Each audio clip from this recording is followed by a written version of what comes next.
మనోహరి తన మొహం ఫేస్ మీద తలమల మెరిసిపోవాలి అని బాగా చెప్పిన ఫేస్ ప్యాక్ వేసుకుంటూ ఉంటుంది. 10 నిమిషాల తర్వాత ఫేస్ వాష్ చేసుకుంటే అందం పెరుగుతుంది అని చాలా హ్యాపీగా ఫీల్ అవుతూ ఉంటుంది.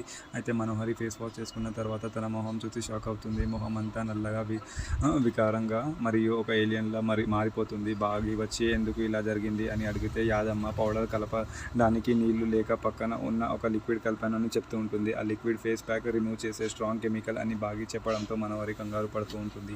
తన అందం పాడు చేసిన యాదమ్మ మీద మనోహరి చాలా కోపంగా ఉంటుంది. అయితే నన్ను చంపినగా అరుస్తుంది. బాగి యాదమ్మ దూరి బయటకి పంపేస్తూ ఉంటుంది. బాగి తన మనసులో మనోహరి ఇలా ఉంటే అమ్మ కన్నీరు కూడా చూడడు అని ప్లాన్గా సంతోషం ఇస్తూ ఉంటుంది. కానీ బయటికి మాత్రం నేను ఏదో ఒకటి చేస్తాను, నువ్వు రూమ్ నుండి బయటికి రాకు అని చెప్పడంతో డోర్ లాక్ వేసేస్తుంది. ఇంకోవైపు అంజు మేకప్ చూసుకోవడానికి మనోహరి రూమ్ దగ్గరికి వస్తూ ఉంటుంది. మనోహరి విక్రమ్గా ఉన్న మొహం చూసి అంజు మరియు మిగతా పిల్లలు చాలా షాక్ అవుతారు. మరి నెక్స్ట్ ఏం జరుగుతుందో